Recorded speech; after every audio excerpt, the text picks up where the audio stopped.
What's going on, everybody? It's your guy, Too Real Anime, and yes, I have returned after 60 days, man. And yes, the Boruto manga just returned. Chapter 72, man. Let's talk about it. But before I begin, I want to thank everybody who's coming into the video that's just first now, hearing my voice. I appreciate you guys. Don't forget to hit that like and subscribe button. It helps me out tremendously. And also, I want to thank all my old subscribers that's been here with me since day one. I appreciate you guys for the love and support. Thank you very much. Now, of course, in chapter 72, we see a whole bunch of things that pretty much points out the future of Boruto. And one of the main things that really caught my eye was the fact that Amato is trying to bring Ada and Daemon into the Leaf. Now, why that caught my eye is just weird, because I feel as though Naruto's going to sanction that. He has to at this point. He has to sanction them staying there at this point. Either that or Ada goes back with Code and it's over from there. But what if I told you guys it's still over regardless, whether they stay in the Leaf or they don't? Now, in my opinion, I really feel as though Amato underestimates Ada's power, and also I think Amato underestimates his own knowledge. Why am I saying that? Honestly, it's because Amato basically is smarter than we all think, of course. But what if I told you that Ada's ability goes beyond just human emotions? I feel as though it can get to an Sasuke. And I really feel like that's why Jigen / Ishiki had Ada and her brother and the other cyborgs disposed of. So that brings me to this, like, hold on. Why did Jigen have them disposed of when basically, Jigen, of course, at that time, he was still strong within his own rights, but they rivaled his power. But one of the main reasons I think he really did that is because of Ada, honestly. And I think Ada was getting to him a lot more than we actually thought. And I honestly think Ada goes beyond just human emotions, like I said. I think Ada can basically get into an Osusuke's mind, especially Kawaki. And I feel like Kawaki's going to fall for her over time, because if you think about it, Kawaki really doesn't have no emotion towards no other character in the series other than Naruto, which is kind of weird. But like I said, he has no other emotions to any other girl in that series. Now, when he meets Ada, Ada, beyond her abilities, is a smooth talker. She know how to enchant people. You get what I'm saying? So I feel as though even though a Kawaki is Osusuke at this point, he still can be enchanted. He can still get hit with her ability. I really feel like that, and I really feel like that's why they haven't seen face to face yet, either her or Boruto, because I feel like, that right there is going to turn into something big. But other than that, this chapter really delved into a lot, especially with Momoshiki popping up on Boruto, telling Boruto that basically, listen, man, you can't change your destiny, but listen, everything's still going to happen the way I said it is. And that just really, really, really giving me Jujutsu Kaisen vibes, man, with Sukuna, especially Shibuya. If people know, you know. If you don't know, then you don't know. But I really feel as though this series is really turning darker. I feel like it's going to delve more into politics after a while. Because if you think about it, Naruto's definitely going to sanction Ada and Daemon staying there in the Leaf. And I feel like it's going to go good for a while until Amato finally, runs through his full final planning. Because, of course, in my opinion, you cannot trust Amato. I don't trust Amato. Like, I don't, guys. I made tons of videos on Amato and about how we should not trust this dude, man. Like, seriously, I've made plenty of videos about Amato. And it's just something about Amato that I just do not trust at this point. He gives me these type of vibes like, yo, okay, I'm gonna stab you in the back at the end, but I'm gonna make sure y'all got everything straight. I'm gonna act buddy, I'm gonna act cool, I'm gonna act cordial, I'm gonna act like I'm a whole simp out here for the Leaf, but deep down, I'm ready to take it over. But why does Amato want to control the Land of Fire? Why does Amato want to control the Land of Fire? And it really dawned on me, this is where the most talented shinobi / people who come from in the whole Naruto verse, the Land of Fire.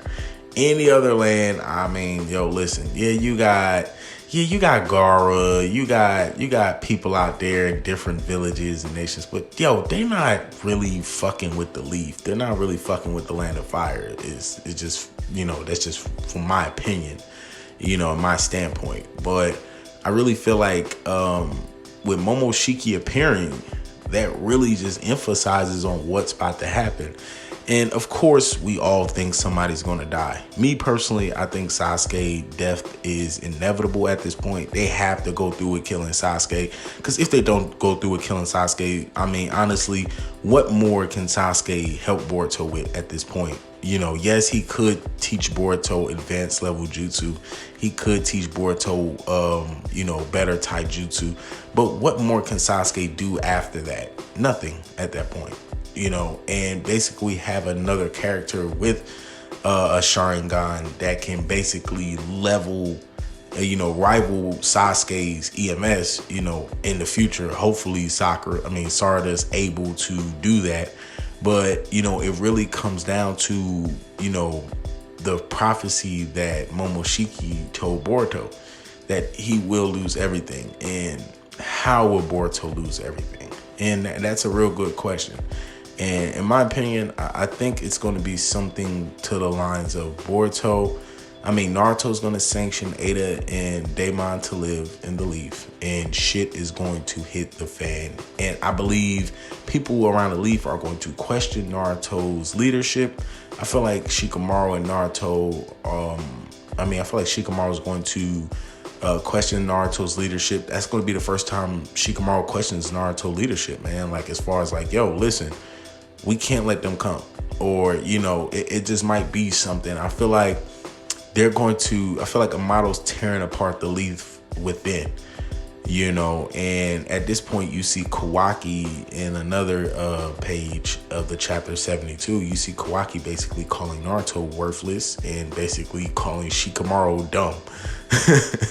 And, that's just Kawaki, man. And I feel like Kawaki's definitely getting, we're little but surely seeing the episode 1 Kawaki, the chapter 1 Kawaki that we've been waiting on. The, I'll send you where I sent Lord 7th Kawaki. Like, that's the Kawaki we're dabbing into, because you can see that Kawaki at this point, he's like, what the fuck are y'all doing? You really trusting Amato, for one.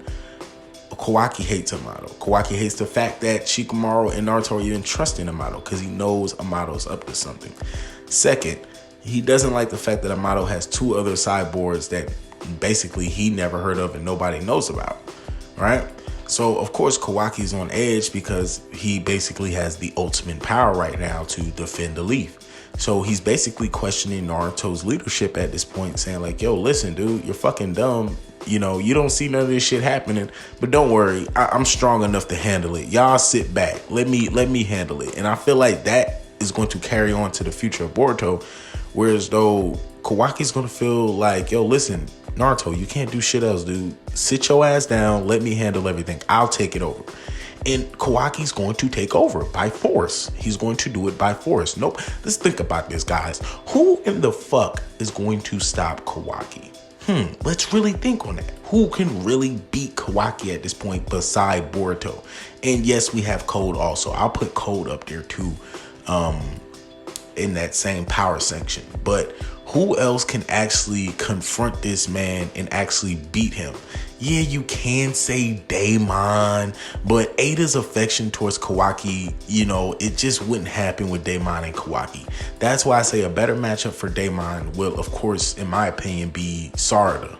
And I think that'll be an amazing fucking battle. I think that matchup will be fire. I really feel as though in episode 1 of Boruto, where they're on the Hokage Mountains, I really feel like before that fight even happens, I feel like Kawaki is definitely either going to fight Mitsuki or Sarada before that happens. And listen, guys, just to say it right now, Cold is dead before that whole entire situation. Cold has died before. This is why I see a lot of people questioning whether or not Cold's actually a good villain. And in my opinion, Cold is not a good villain. I don't see him being a good villain. Throughout this past chapter, yeah, dude, you spawned 10 tail clones and shit, but dog, come on now. Your limiters are off. You talked all this shit about, oh, my limiters get off. It's going down. It's going down. But you got bopped out by a fucking kid, you know, with reflective powers. Not to mention, you know, not to say, but, you know, Daemon's fucking abilities are insane. But to get to the real meat of the actual chapter, caught my eye at the end, man, and which probably caught everybody's eye, is the possible missing Otsutskis. And yeah, there are at this point. I mean, we can't deny that there are other Otsutskis. It's just the point of when they're going to show up. And also, you know, Code's white karma. They need to really delve into why did Ishiki give Code that karma? That's just not Ishiki's inheritance.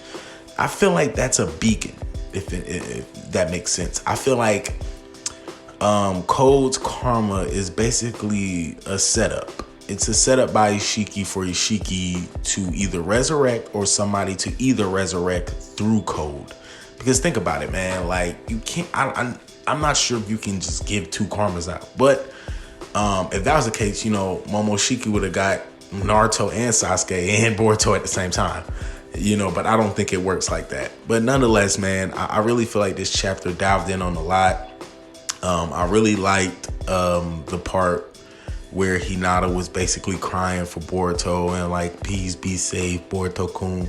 Like, you know what I'm saying? Like that type of shit right there. And you get this little part where Himawari is just basically like, yo, mom, like, yo, if I become a ninja, you know, like, I'm gonna be helping my big brother. And yo, that will be a fire thing, man. Like, to see Himawari become a ninja. Like, honestly, I'm pulling for Himawari. I fucks with Himawari's character. I really feel like they're starting to give her more of a voice, especially in the anime. But nonetheless, this is the first time in a few pages that we've seen Himawari actually say something. But like I said, man, I really feel like chapter 73 is going to possibly be action. It might just be some action, and it might be a little bit of dialogue.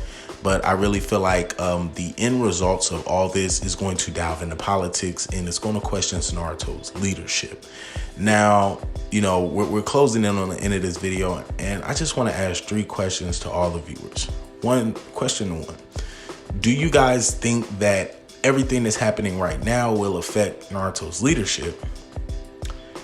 And also, number 2, do you believe that Momoshiki's prophecy will basically come before Boruto, you know, actually figures out he can run his own destiny? That's question 2. And question 3, do you guys think that Momoshiki is possibly going to take over Boruto and possibly go on a killing spree? Those are things that I really want to know, and, you know, what you guys think about it. And also, you know, post your, you know, answers or post any questions you have down below in the comment section. But listen, that will be the end of the video today. I'm about to be dropping another video probably in the next few hours. I appreciate everyone that came and listened. I appreciate everyone who's still with me this long for these past 60 days. But look, man, I appreciate you guys very much. And guess what? I have a great day. It's your boy 2 Real Anime. I'm out.